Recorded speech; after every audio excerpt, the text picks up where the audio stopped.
Hello students, कैसे हैं आप बच्चों। स्वागत है आप सभी का। बच्चों, आज जो टॉपिक हम पढ़ेंगे वो ये पढ़ेंगे कि जो मेंडल्स ने एक्सपेरिमेंट किए थे, हाइब्रिडाइजेशन जो एक्सपेरिमेंट किए थे वो इतने सक्सेसफुल क्यों रहे। मेंडल्स जी ने जो इनहेरिटेंस कॉन्सेप्ट के ऊपर स्टडी किया था वो स्टडी इतना सक्सेसफुल क्यों रहा, उसकी हम वजह जानेंगे आज। Got it. तो स्टार्ट करते हैं हमारा topic, reasons for Mendel success. और यहाँ से क्वेश्चन बनते हैं 2 मार्क्स के लिए स्टेट बोर्ड में। ओके। इस experiment were carefully plan and involve large sample. पहली बात तो इन्होंने जो एक्सपेरिमेंट किए थे उसमें सैंपल काफ़ी ज़्यादा लिए थे। एग्जैक्टली उन्होंने सैंपल जो है काफ़ी ज़्यादा लिए थे और एक केयरफुली प्लानिंग की थी एक्सपेरिमेंट के बारे में। Got it. So careful planning plus number of sample, ये हुआ पहला पॉइंट सक्सेस का। दूसरा, he carefully record the number of plants. उन्होंने रिकॉर्ड रखा था। मैंने आपको कहा था स्टैटिस्टिक्स होना, मैथ्स होना है ना। उन्होंने रिकॉर्डिंग किया था about the number of plants of the each type and express his result as a ratio. So बच्चों, उन्होंने रिकॉर्डिंग रखे थे नंबर ऑफ प्लांट्स के बारे में, और जो रिज़ल्ट है उसका एक प्रॉपरली जो उन्होंने रेशो निकाला था। ये उनका सेकंड रीज़न है। ओके। थर्ड बात करते हैं, in the pea plant contrasting character can easily be recognise. उन्होंने कौन से प्लांट सिलेक्ट किए थे? उन्होंने पी प्लांट सिलेक्ट किया था, और पी प्लांट में उन्होंने कॉन्ट्रास्टिंग कैरेक्टर सिलेक्ट किए थे। कॉन्ट्रास्टिंग कैरेक्टर का मतलब होता है अपोजिट कैरेक्टर,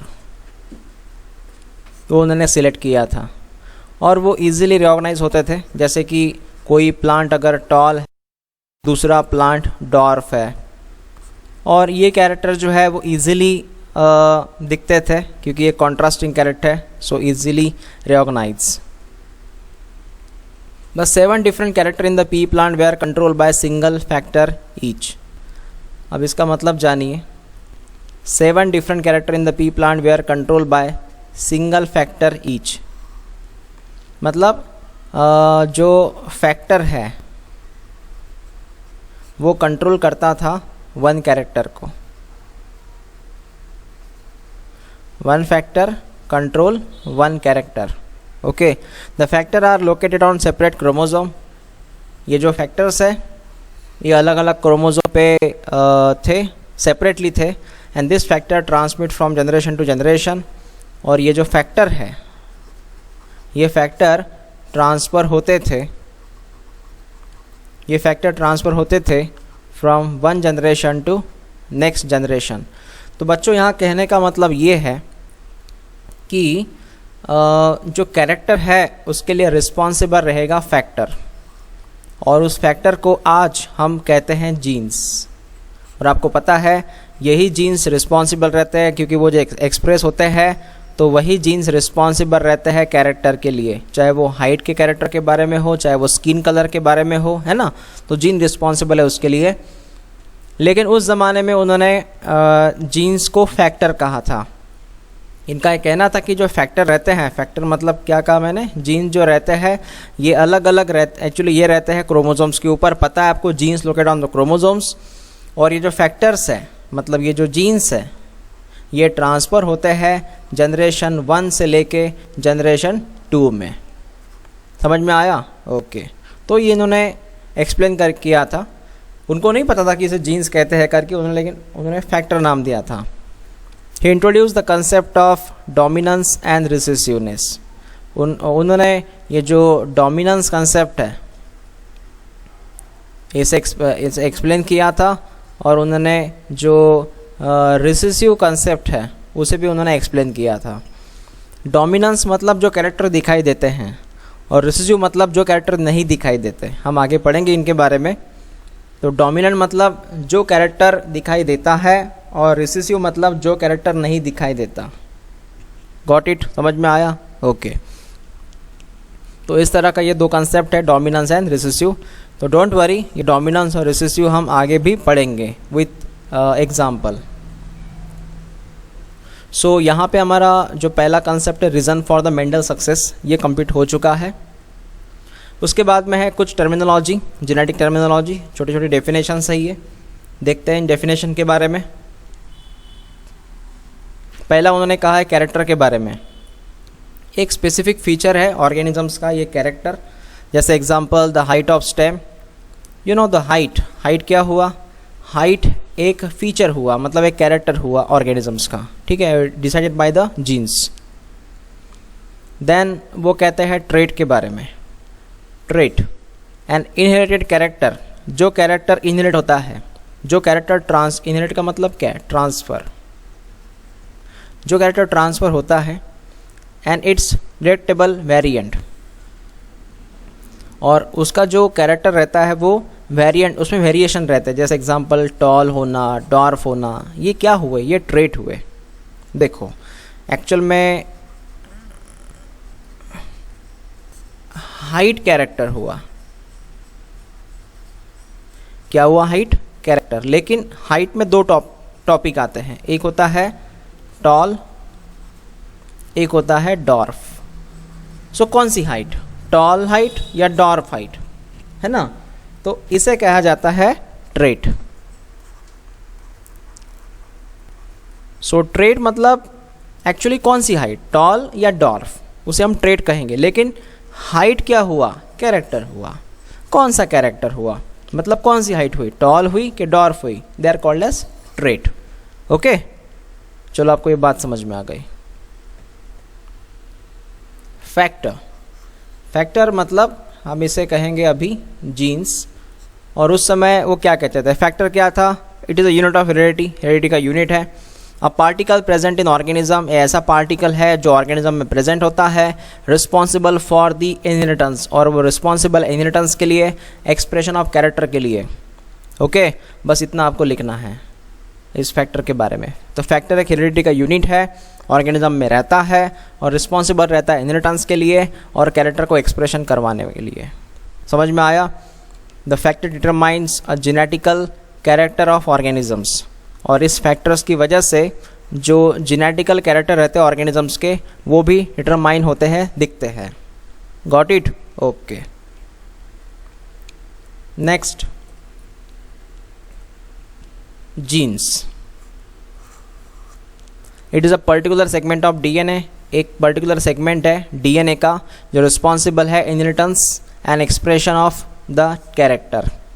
तो जीन जो रहता है एक छोटा सा सेगमेंट है डीएनए का, और जो जीन है ना, एक रिस्पॉन्सिबल, या फिर ऐसा कह सकते हैं gene is a small part of the DNA, particular segment of DNA and responsible for the inheritance.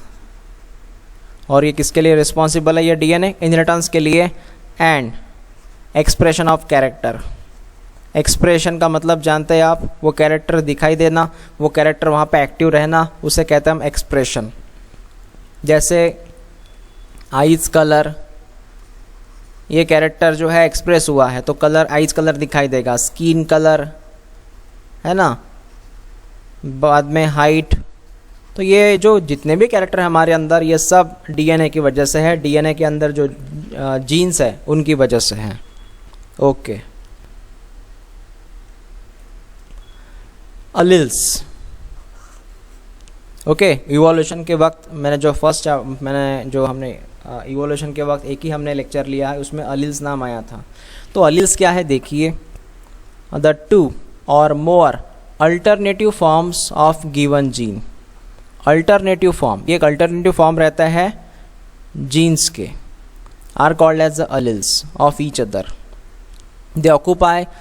अब डायरेक्टली मैं यहाँ पे आपको ये समझाऊँ, अलील्स जो रहता है जैसे कि कैपिटल ए, जीन्स पेयर में है, ये क्या है, जीन्स कैसे है, पेयर में है, they are called as alleles, they are called as alleles. Okay, या फिर हम इस तरह लिख सकते हैं, एक पहला फॉर्म, दूसरा फॉर्म, तीसरा form.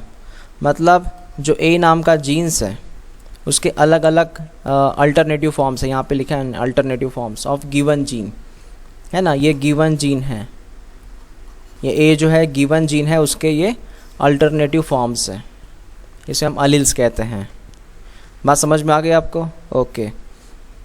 They occupy identical loci position on homologous chromosomes.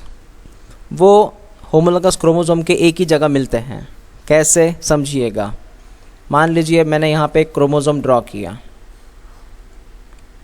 और ये होमोलगस क्रोमोसोम्स है।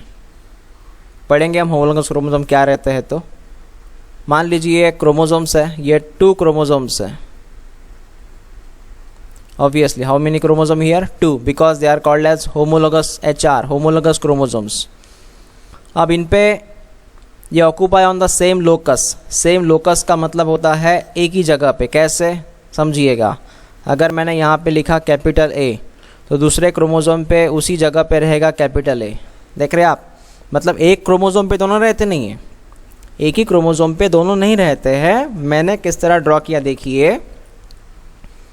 मान लीजिए ये क्रोमोसोम्स है और होमोलगस क्रोमोसोम्स है, बोथ कॉल्ड एज।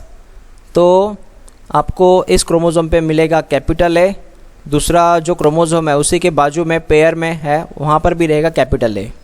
इसे कहते हैं आइडेंटिकल लोकाई, है ना, इसे कहते हैं लोकस। लोकस मतलब पोजीशन, सेम पोजीशन। ओके, समझ में आया आपको सेम पोजीशन क्या होती है? तो ठीक है, same position of homologous chromosomes. Next, dominant पता होगा आपको, जो एक्सप्रेस होता है वो डोमिनेंट है। An allele that express its trait, है ना, ट्रेट मतलब एक तो टॉल होगा या डॉर्फ होगा, उसे हम ट्रेट कहते हैं। An allele that express trait even in the presence of the alternative alleles, that is in heterozygous condition only. अब देखिए हेट्रोजाइगस कंडीशन क्या है। हेट्रोजाइगस कंडीशन समझिएगा कि मान लीजिए कि यहाँ पे कैपिटल टी है ना, ओके, ये हो गई homo condition. Capital T small T, ये हो गई hetero condition. Capital T small T, capital T small T, ये कौन सी कंडीशन हो गई? It's a hetero condition. अब इनका कहना क्या है समझिएगा। अब ये है पेयर ऑफ जीन्स और इसमें आपको 2 जीन्स नज़र आ रहे हैं, कैपिटल टी नाम का जीन्स है और एक स्मॉल टी नाम का जीन्स है, ठीक है ना। हाँ, अब इन 2 में से कोई एक एक्सप्रेस होगा, एक तो कैपिटल टी एक्सप्रेस होगा या स्मॉल टी एक्सप्रेस होगा। तो जो भी एक्सप्रेस होगा वो डोमिनेंट कहलाएगा। तो यहाँ पे बच्चों कैपिटल टी स्मॉल टी अगर है तो यहाँ पे जो कैपिटल टी है वो एक्सप्रेस होगा। एक्सप्रेस का मतलब है टॉल कैरेक्टर दिखाई देगा। कौन सा कैरेक्टर? टॉल। तो कैपिटल टी स्मॉल टी है लेकिन टॉल कैरेक्टर दिखाई दे रहा है, इसका मतलब है कैपिटल टी एक्सप्रेस हुआ, तो कैपिटल टी को आप कहोगे डोमिनेंट। तो इसमें डोमिनेंट कौन है? कैपिटल टी, बिकॉज वो एक्सप्रेस हुआ सर, उससे टॉल कैरेक्टर नज़र आया। समझ में आया आपको ये क्या है? तो ओके, नेक्स्ट एग्जाम्पल। मान लीजिए यहाँ मैं लिखता हूँ कि capital R and small R. Okay, तो ये जो कैपिटल आर है ये रेड कलर के लिए है, स्मॉल आर है ये वाइट कलर के लिए है। Got it? Capital R red colour, small R white colour. तो यहाँ पे कैपिटल आर जो है वो एक्सप्रेस हुआ है और रेड कलर मिला है। तो रेड कलर मिला है, रिजल्ट क्या मिला? Red colour. तो बताइए फिर डोमिनेंट कौन हुआ? डोमिनेंट है सर कैपिटल आर, जिनकी वजह से रेड कलर मिला है। तो हमें जो कलर दिखता है ना, वही डोमिनेंट रहता है और उस कलर के लिए पर्टिकुलर वो जीन्स रिस्पॉन्सिबल रहते हैं। Alternatively the alleles that express in F1 is called as dominant. अब F1 क्या है हम आगे बात करेंगे, F1 जनरेशन F2 जनरेशन के बारे में, ठीक है ना। जैसे एग्जांपल हम लेते हैं यहाँ पे, मान लीजिए हमने यहाँ पे पेरेंट्स लिए टॉल, डॉर्फ, समझिएगा अभी F1 क्या है। तो टॉल डॉर पेरेंट्स लिए। उसके बाद हमने यहाँ पे लेना पड़ता है हमें जीनोटाइप।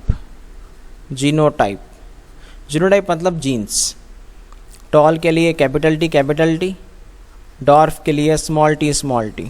टॉल के लिए कैपिटल टी, डॉर्फ के लिए स्मॉल टी। अब यहाँ बनेंगे इनके गमिट्स बनते हैं पहले। यहाँ से एक ही गमिट्स निकलेगा, सेम है ना, और यहाँ पर भी एक ही गमिट्स निकलेगा, ठीक है। जब ये दोनों क्रॉस होंगे, क्योंकि गमिट्स आपको पता है गमिट्स बनते हैं तब क्रॉसिंग होता है, तो गमिट्स बने, क्रॉसिंग हुआ कैपिटल टी स्मॉल टी का, तो रिजल्ट आया कैपिटल टी स्मॉल टी। उसी कैपिटल टी स्मॉल टी को हम कहते हैं F1 मतलब फर्स्ट जनरेशन। F1 मतलब फर्स्ट जनरेशन। और ये जो फर्स्ट जनरेशन है, ये जो पौधा है, ये टॉल बना। अगर ये F1 अगर टॉल बनता है, इसका मतलब है कैपिटल टी जो है वो एक्सप्रेस हो चुका है और वही उसका डोमिनेंट है। तो कैपिटल टी स्मॉल टी में कैपिटल टी एक्सप्रेस होने की वजह से, F1 में कैपिटल टी एक्सप्रेस होने की वजह से हम उसे कहते हैं डोमिनेंट। और उसी के अपोज में होता है रिसेसिव। रिसेसिव का सिंपल मीनिंग ये है, देखो वापस से F1 हाइब्रिड का नाम लिया उन्होंने। इसका सीधा मीनिंग ये है कि अगर कैपिटल टी स्मॉल टी है as a F1 first generation है ये कैपिटल टी स्मॉल टी, तो अगर ये डॉर्फ बनेगा, सॉरी ये टॉली है एक्चुअल में, रिजल्ट इसका टॉली है, लेकिन यहाँ पे स्मॉल टी भी मौजूद है, लेकिन स्मॉल टी एक्सप्रेस हुआ क्या? नहीं, सिर्फ कौन हुआ? कैपिटल टी एक्सप्रेस हुआ सर, और जो प्लांट है वो टॉल बना। प्लांट टॉल बना बिकॉज यहाँ पे कैपिटल टी है। सर स्मॉल टी भी वहाँ पे है, लेकिन स्मॉल टी नो एक्सप्रेस नहीं हुआ, होकर भी एक्सप्रेस नहीं हुआ, उसी का नाम है रिसेसिव। जो कैरेक्टर या जो जीन्स स्मॉल टी सर वहाँ पे है, उसके बावजूद वो एक्सप्रेस नहीं हुआ, वो है रिसेसिव मतलब हाइड। रिसेसिव मतलब हाइड। समझ में आया आपको? ओके। तो वहाँ पे ऐसी कंडीशन थी कि रिसेसिव कैरेक्टर एक्सप्रेस नहीं हो पाए। Okay, yes. So this allele is not express in the presence of alternative alleles. ये अल्टरनेटिव अलील्स क्या है? अल्टरनेटिव अलील्स का मतलब यहाँ पे है कैपिटल टी स्मॉल टी। यहाँ पे दो अलील्स है, यहाँ पे दो अलील्स है। कैपिटल टी एक अलील है, स्मॉल टी एक अलील है, याद रखिएगा। यहाँ पे दो अलील्स है, कौन सा? Capital T and small T, they are called as alleles. तो कैपिटल टी और स्मॉल टी, जैसे स्मॉल टी जो है वो एक्सप्रेस नहीं होगा कैपिटल टी के प्रेजेंस में, है ना। तो small T is not express in the presence of capital T, so small T is called as recessive. चलो बात समझ में आई। फिनोटाइपिक, फिनोटाइप का मतलब होता है, सीधी सी बात है, फिनोटाइप का मतलब होता है जो कैरेक्टर हमें नज़र आते हैं, जो एक्सप्रेस होके हमें नज़र आते हैं। जैसे एग्जांपल कलर, प्लांट का कलर नज़र आता है, प्लांट की हाइट नज़र आती है, सीड का कलर नज़र आता है, सीड का शेप नज़र आता है, फ्लावर कलर नज़र आता है ना। तो ये जो कैरेक्टर हमें एज यूजुअल दिखाई देते हैं फिजिकली, उसे हम कहते हैं फिनोटाइपिक कैरेक्टर। ओके, जैसे हाइट वाले केस में हमें टॉल है प्लांट दिखाई देता है, डॉर्फ है तो भी दिखाई देता है, so we call it a phenotypic characters. समझ में आया आपको ये क्या होता है फिनोटाइपिक कैरेक्टर्स? तो ओके, जैसे अगर यहाँ मैंने कैपिटल टी लिखा, तो यहाँ प्लांट बनेगा टॉल, और ये टॉल प्लांट मुझे दिखाई देगा, we can see the tall plants, so is called as phenotypic character. तो टॉल क्या हुआ? फिनोटाइप हुआ। और ये स्मॉल टी है, ये जीन्स है, इनको मैं कहूँगा एज अ जीनोटाइप, इनको मैं कहूँगा जीनोटाइप। देखते हैं और आगे, ये आपके सामने जीनोटाइप भी लिखा है मैंने। अब देखिए बच्चों, यहाँ पे एक जो कैरेक्टर हुए अब तक, उनको एक बार हम रिवाइज करते हैं, समझिएगा। पहले मैंने लिखा यहाँ पे पेरेंट्स में एक टॉल पेरेंट्स है, एक डॉर्फ पेरेंट्स है ना।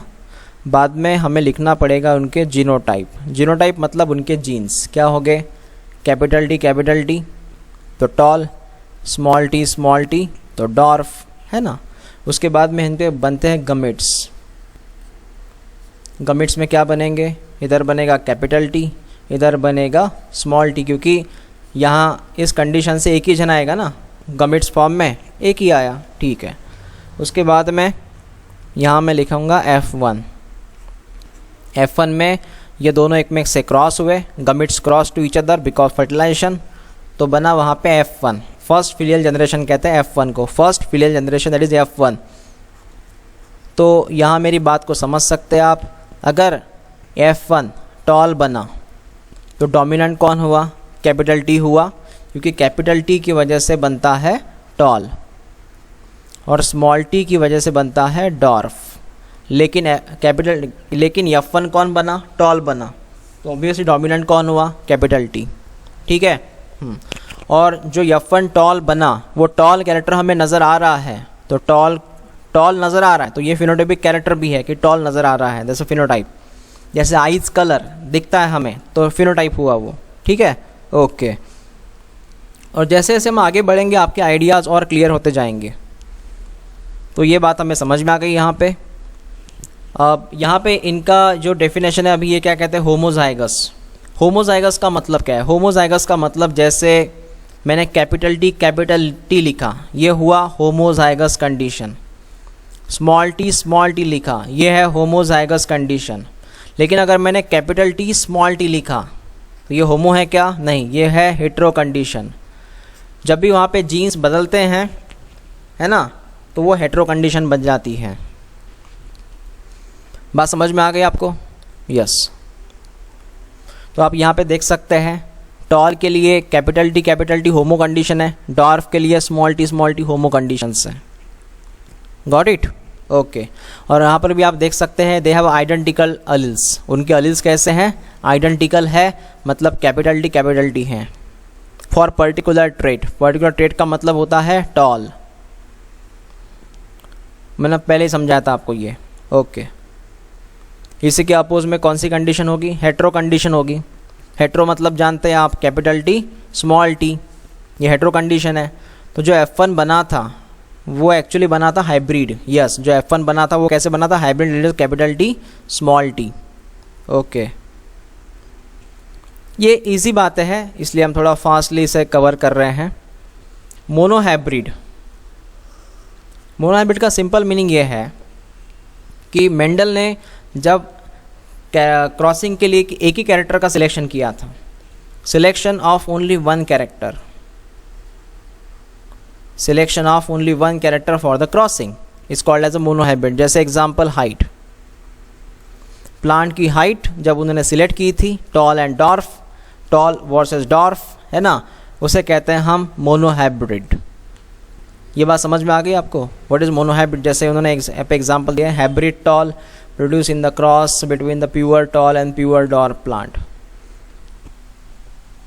जैसे यहाँ पे देखिए कैपिटल लिया था हमने, यहाँ पे स्मॉल टी लिया था। जब इनको क्रॉस किया था कैपिटल टी स्मॉल टी, एक ही रिजल्ट मिला था जिसको हमने F1 कहा था, है ना, और इसी को हमने कहा था हाइब्रिड। जो एक ही कैरेक्टर से मिला था हमें, only one character that is a height, तो इसे हम कहते हैं मोनोहाइब्रिड, ओनली वन हाइब्रिड, क्योंकि एक ही कैरेक्टर है इसके अंदर। अगर हम दो कैरेक्टर लेते हैं तो इनको हम कहते हैं डाइहाइब्रिड। अगर दो कैरेक्टर लेते हैं तो ये दो कैरेक्टर कैसे, हम आगे बात करेंगे। F1 जनरेशन मैंने आपको अभी बताया, फर्स्ट फिलियल जनरेशन, पहली जनरेशन है ये, है ना। और ये F2 जनरेशन, F2 कैसे बना, F1 आपको पता है, F2 कैसे बना हम बताते हैं।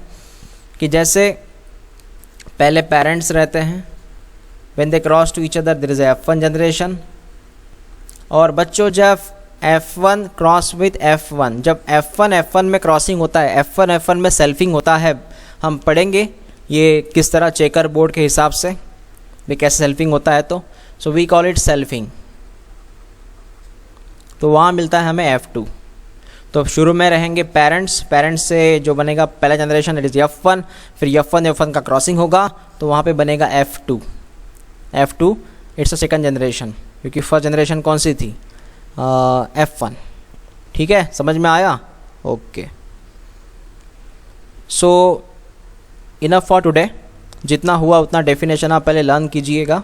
ओके, बाकी जो डिस्कशन है हम वो नेक्स्ट वीडियो में करेंगे, और जो डिस्कशन अभी हमने किया है यहाँ पे वो हम जूम मीटिंग में भी उसे डिस्कस करते हैं।